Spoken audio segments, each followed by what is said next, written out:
والعرف فی الشرع لہ اعتبار، اور عرف کو شریعت میں اعتبار حاصل ہے، عرف کو شریعت میں معتبر مانا جاتا ہے۔ والعرف، اور عرف فی الشرع شریعت میں لہ اعتبار، اس کو اعتبار حاصل ہے، یعنی شریعت میں عرف کو معتبر مانا جاتا ہے۔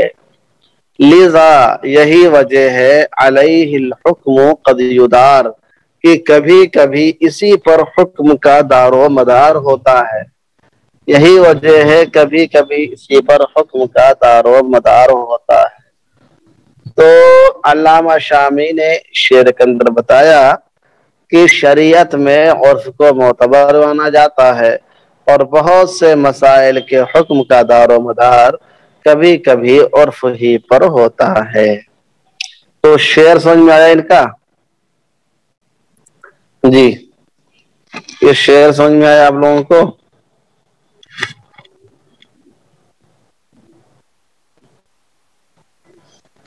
اب عنوان قائم کر رہے ہیں، العرف وحجیتہ وشرط اعتبارہ،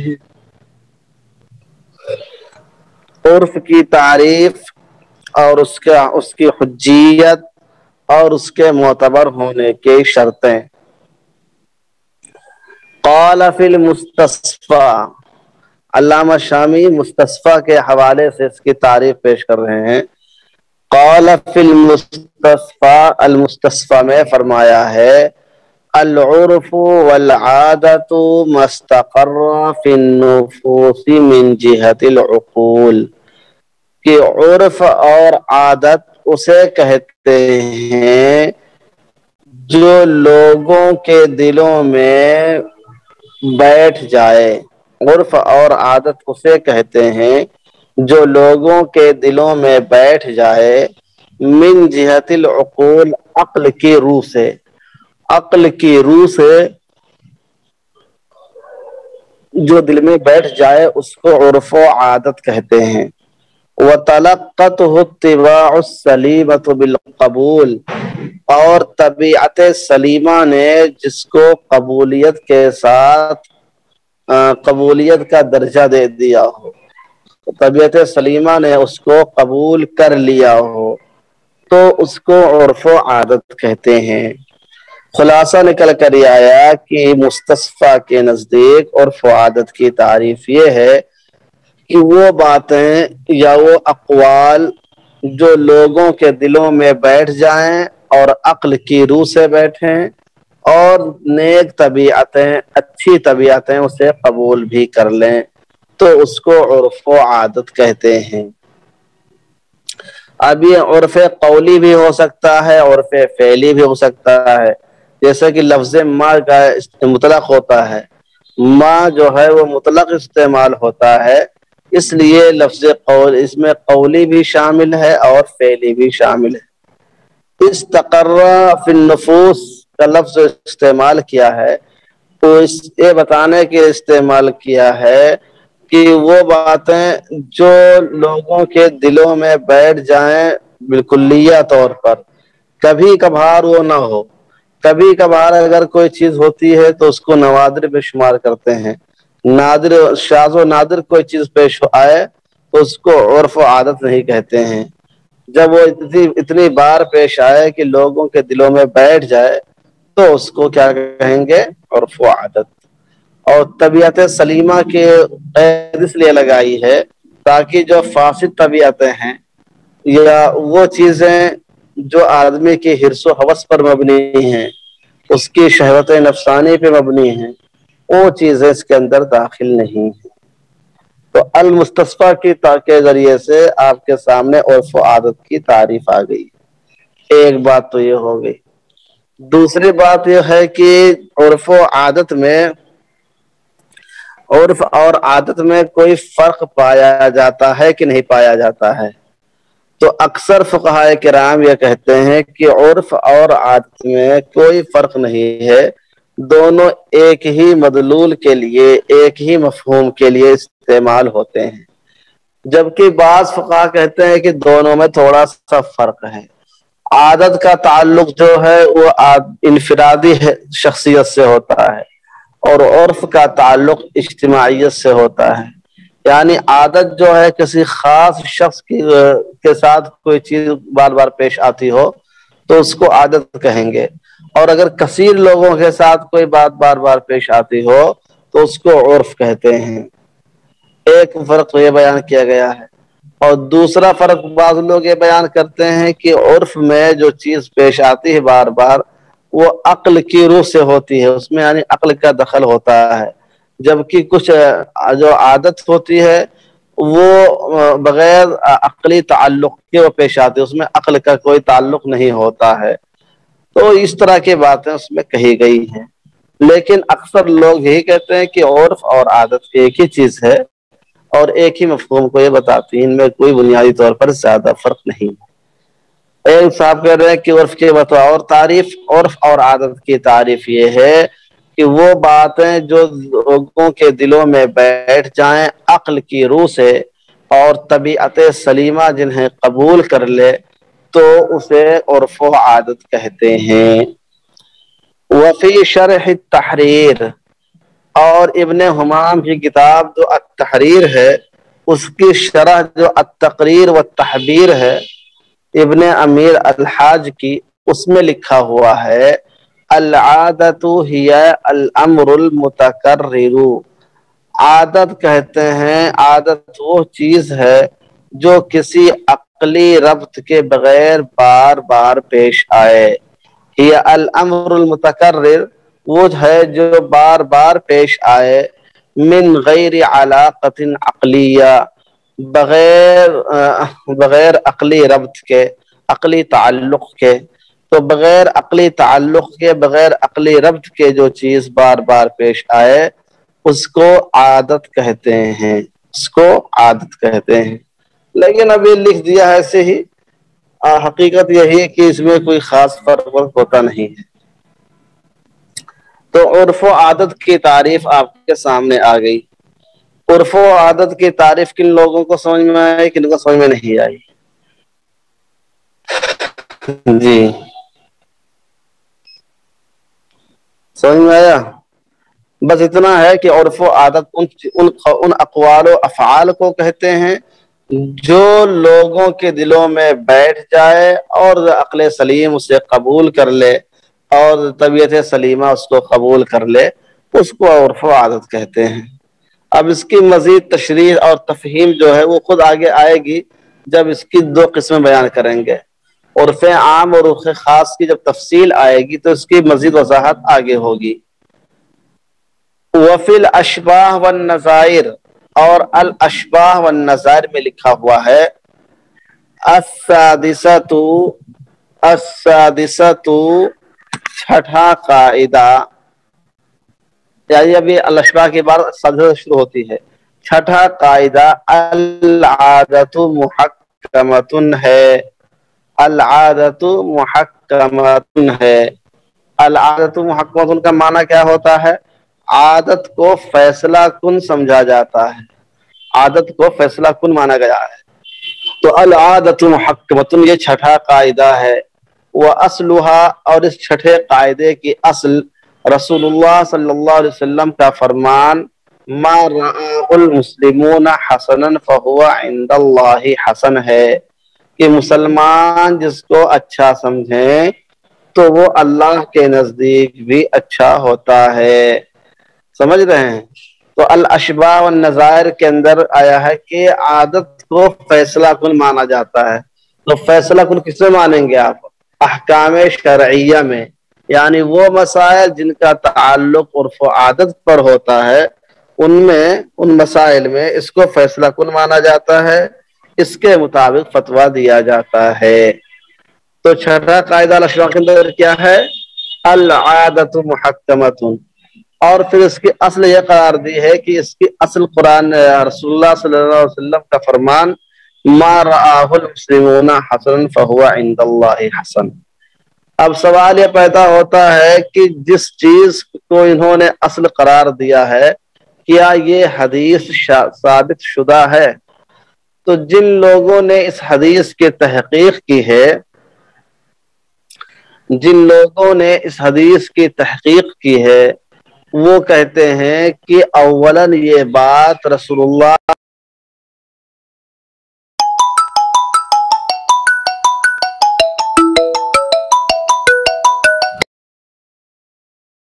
رآہ المسلمون حسنا فہو عند اللہ حسن فرمایا، ٹھیک ہے، یہ حضور صلی اللہ علیہ وسلم سے ثابت نہیں ہے، بلکہ یہ حضرت عبداللہ بن عباس رضی اللہ تعالی عنہ کا قول ہے، عبداللہ بن مسعود کا، کیا ہے یہ؟ حضرت عبداللہ بن مسعود رضی اللہ تعالی عنہ کا یہ قول ہے، ان کا یہ ملفوظ ہے، یہ حدیث نہیں ہے، اس لیے رسول اللہ صلی اللہ علیہ وسلم کی جانب اس کو منسوب کرنا صحیح نہیں ہے۔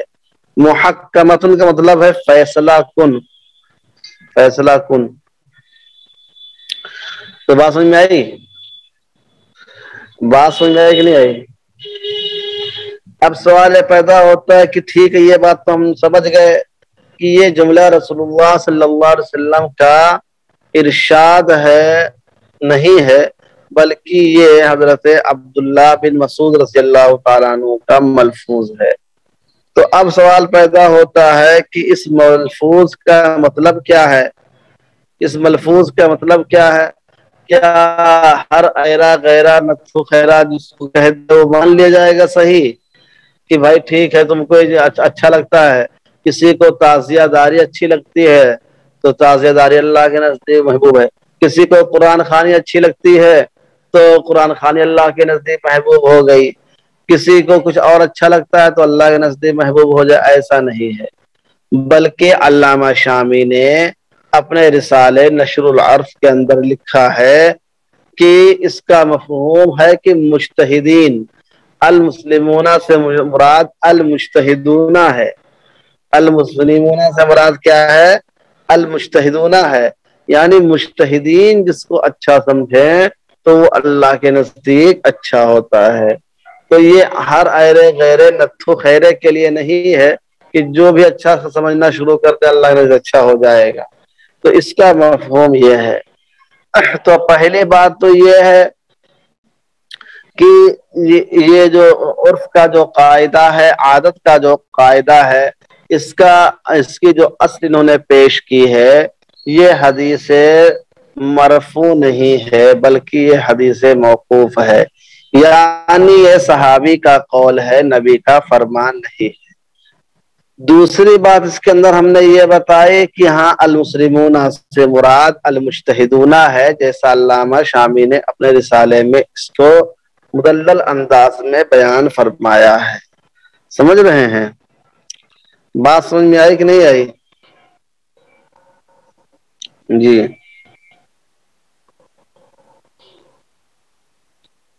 اب یہی سوال پیدا ہوتا ہے کہ جب یہ حضور کا فرمان ہی نہیں رہا تو اس کو اصل قرار دینے کی کوئی ضرورت بھی نہیں ہے، تو اب عرف اور عادت کی اصل کیا ہے؟ تو عرف اور عادت کی اصل اس کے بجائے قرآن و حدیث کی دیگر آیتیں بھی ہیں، قرآن و حدیث کی دیگر آیتیں بھی ہیں۔ مثال کے طور پر قرآن مجید کے اندر لکھا ہے وَلَهُنَّ مِثْلُ الَّذِي عَلَيْهِنَّ بِالْمَعْرُوفِ، وَلَهُنَّ مِثْلُ الَّذِي عَلَيْهِنَّ بِالْمَعْرُوفِ، تو المعروف یہاں پر جو ہے وہ عرف کے مطابق ہی کا ترجمہ کیا جاتا ہے۔ المعروف سے مراد کیا ہے؟ عرف میں جو چیز چل رہی ہو اس کے مطابق ان کا حق ہوگا، ٹھیک ہے؟ بات سمجھ میں آئی کہ نہیں؟ بات سمجھ میں آئی کہ نہیں آئی؟ وَلَهُنَّ مِثْلُ الَّذِي عَلَيْهِنَّ بِالْمَعْرُوفِ، تو اس میں المعروف کا جو لفظ ہے یہ عرف کے مطابق ہے، معاشرے میں جو چیز رائج ہے اس کے مطابق خواتین کو لینے کا اختیار حاصل ہوتا ہے۔ اسی طریقے سے قرآن مجید کی ایک آیت اور ہے وَعَلَى الْمَوْلُودِ لَهُ رِزْقُهُنَّ وَكِسْوَتُهُنَّ بِالْمَعْرُوفِ، مولود لہو یعنی جس کا بچہ ہے اس کے اوپر ان خواتین کی روزی اور ان کا کھانا بالمعروف عرف کے مطابق ہے، یعنی عرف میں ایسی خواتین کو جتنا پیسہ دیا جاتا ہے یا ان کا جیسا کپڑا ملتا ہے ویسا کپڑا دیا جائے گا۔ تو قرآن مجید میں خود جو دو جگہ پر المعروف عرف کے معنی میں استعمال ہوا ہے، جس سے معلوم ہوتا ہے کہ چند مسائل میں قرآن مجید نے بھی عرف کو اہمیت دی ہے۔ اسی طریقے سے رسول اللہ صلی اللہ علیہ وسلم کے پاس حضرت ابو سفیان کی بیوی کی شکایت مشہور ہے کہ وہ گئی تھی اور کہہ رہی تھی کہ ہم کو خرچہ نہیں ملتا ہے، ہم کو خرچہ دلوا دیجیے ابو سفیان سے۔ تو حضور صلی اللہ علیہ وسلم نے ان سے کہا تھا کہ تم ان کے مال میں سے اتنا لے سکتی ہو جتنا تمہارے لیے اور تمہارے بچوں کے لیے کافی ہو۔ اور حضور صلی اللہ علیہ وسلم نے فرمایا کہ اس میں جو عرف کے مطابق جو تمہارا خرچہ چل سکتا ہے اتنا لو۔ تو حضور نے یہاں پر ان کے لیے رقم کی کوئی تعین نہیں کی تھی کہ تم کو 10 روپیہ نکالنا ہے، لینا ہے، یا 20 روپیہ لینا ہے، یا 25 روپیہ لینا ہے۔ حضور نے رقم کی تعین کے بجائے ان کی ضرورت کو دیکھتے ہوئے کس وقت کس چیز کی کتنی ضرورت ہے اس کے حساب سے وہ لے سکتی ہیں، تو اس کو بھی حضور نے عرف پر چھوڑ دیا۔ تو ان آیات سے اور احادیث سے بات معلوم ہوتی ہے کہ کئی مسائل میں عرف کو سامنے رکھا گیا ہے۔ بات سمجھ میں آئی کہ نہیں آئی؟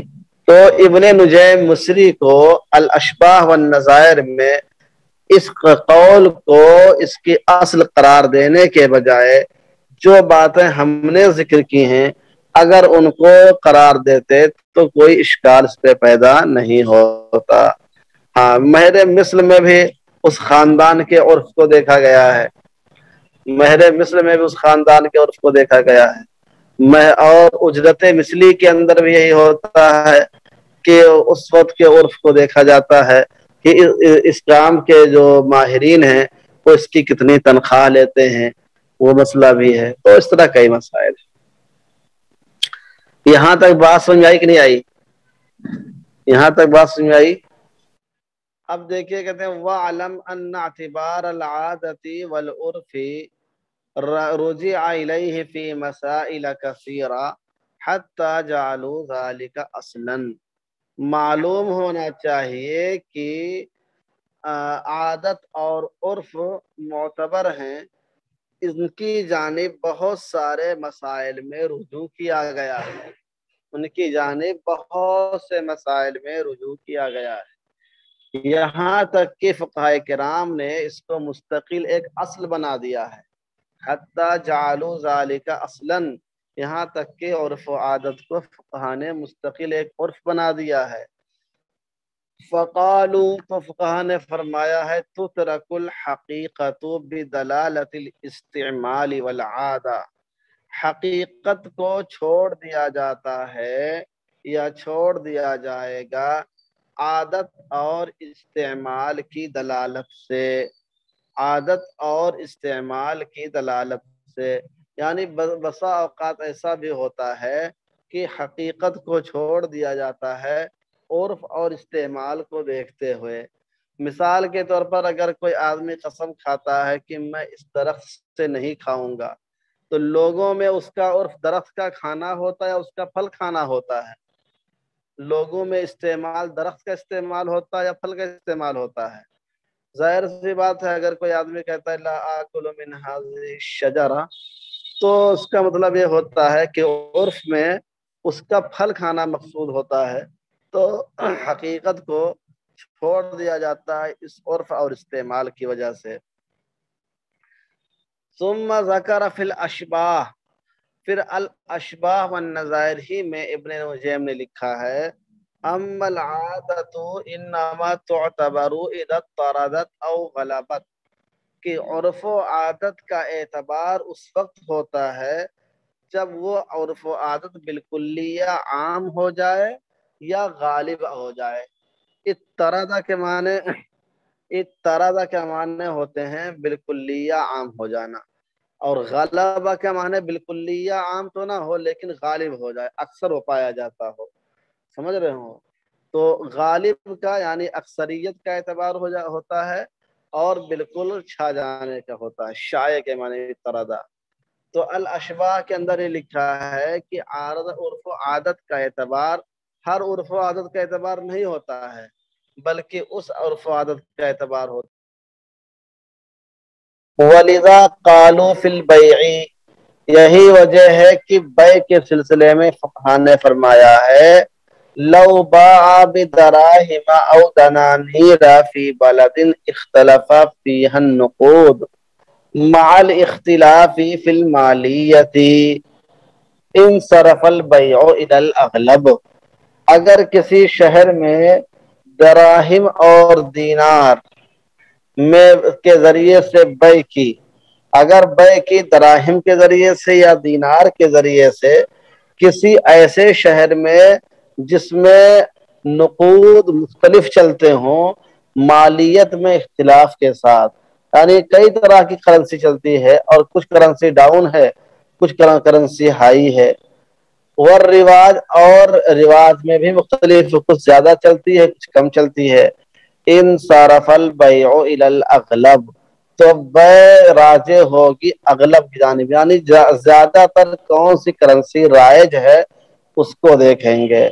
جب مطلق بیع ہو، تعین نہیں ہوئی ہو کہ کس کرنسی سے بیع ہوئی ہے بلکہ مطلقاً اس کی تعین کی گئی ہے، مطلقہ وہ بات کہی گئی ہے، تو جو زیادہ رائج ہوگی وہ اس کی جانب بیع کو مانا جائے گا۔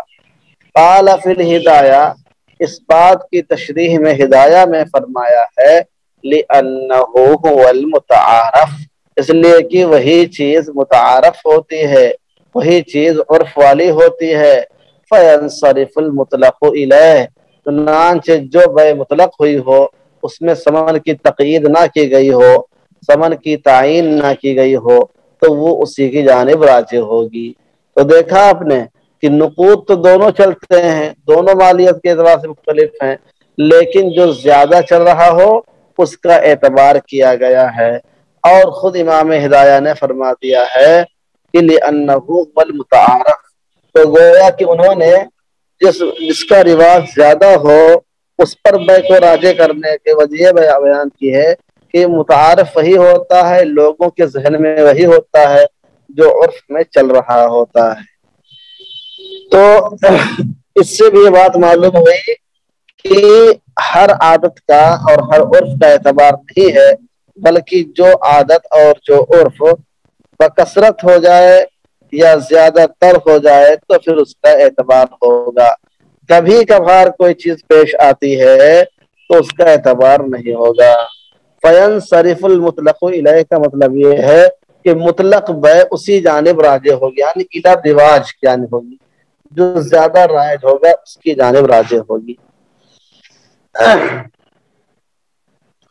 تو اب تک کی بات کا خلاصہ آپ کے سامنے یہ ہوگا کہ مصنف نے آپ کے سامنے عرف سے متعلق ایک شعر بیان کیا ہے، پھر عرف و عادت کی تعریف بیان کی ہے، اور اشباہ والنظار کے حوالے سے اس کی اصل بیان کی تھی، اس اصل کے اندر کیا کیا کمزوریاں تھیں وہ آپ کے سامنے آ گئی ہیں، پھر عرف کے اصل اصول کیا ہو سکتے ہیں، کہاں سے محفوظ ہے، اس سے متعلق قرآن کی آیات اور احادیث آپ کے سامنے پیش کی گئی ہیں۔ اسی طریقے سے یہ بات بھی آپ کے سامنے آئی ہے کہ عادت اور عرف کا استعمال اس وقت صحیح ہوتا ہے جب کہ اس کے مطابق حکم لگانا صحیح ہوتا ہے جب وہ بالکلیہ عام ہو جائے یا زیادہ تر اس کا عموم ہو جائے، تو اس کا اعتبار کیا جائے گا ورنہ نہیں کیا جائے گا۔